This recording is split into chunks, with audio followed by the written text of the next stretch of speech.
Exact words my husband said when we went to the House floor the first time. He said, "Where's all the women?" Women make up just 30% of all elected officials in the U.S. However, times are changing. 2 women behind the president for the very first time during a joint address. While that's a big leap, many think it's the smaller steps that'll create the greatest change. I was running in a district that had not been represented by a woman in 30 years and by a Democrat in 40 years. In comes Emerge, an organization that began 2 decades ago to help Democratic women that have never held office run and win. I needed to learn how to campaign, I needed to learn how to fundraise, and I needed to learn how to turn my passion into a political campaign. Tina Davis and Mary Jo Daley, both serving in Harrisburg, started Emerge PA just before the 2016 election. They said something was missing when they looked around their state capital. The makeup of the House right now is different because there are more women, and the difference is that the conversation is different. We talk about things like child care, we talk about equal pay, we talk about gender equity, we talk about paid time off. We actually talk about those things, which is, it's a big change. Just a few years ago, Pennsylvania was ranked 49th in the country for the number of women in elected positions. The battleground state flipped by Trump in 2016 and then back blue by Biden in 2020, emblematic of the progressive women entering local races that have gone unchallenged for decades. I was the little engine that could. No one thought I would win.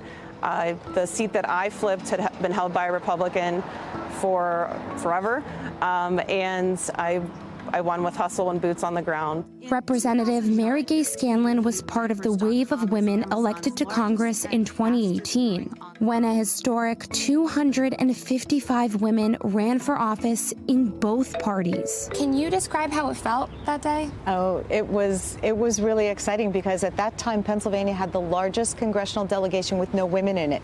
There were 18 congressmen and 2 senators, all men, and by getting sworn early, I got to break through that. So we have this great image that we took that day. I'm there in a bright blue dress, surrounded by these guys in dark suits. I did call them my brethren. It made them laugh. When running for office, women face challenges men never even have to think about. After a debate, a group of people walked up to me and they said, "Shivanya, we really appreciated your answers. You know exactly what you're talking about. However, we don't like your jacket color, so we're not sure if we're going to vote for you." For the 150 successful women Emerge trained, it became less about style and more about substance. Many of us are the head of household of our own family, no matter what that family looks like.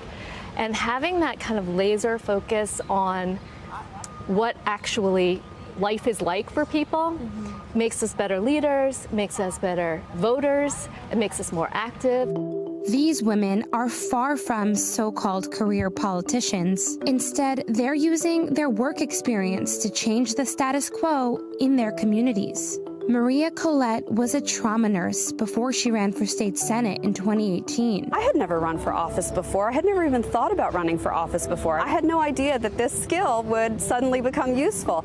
But being a nurse has allowed me to go to vaccine clinics all around Montgomery County, where I represent people, and administer COVID vaccines. And Joanna McClinton, the first woman in PA elected leader of either party, was an attorney. It's exciting to know that I'm not just bringing my law practice as a former public defender and my passion for criminal justice, but I'm also bringing my outlook as a woman and being able to say what many women across Pennsylvania are facing. How do you keep the progress going once you're in office at every level of government? I think making sure that you're surrounded by people that are going to amplify the message, increase public awareness about the issues is really, really important. You still need to mobilize after you've won. We recruit other women, and we steer promising women candidates. And passing these lessons on to the next generation. How important is it for you to know what's going on in your government? Very important. I really like the way that women stand up for the country.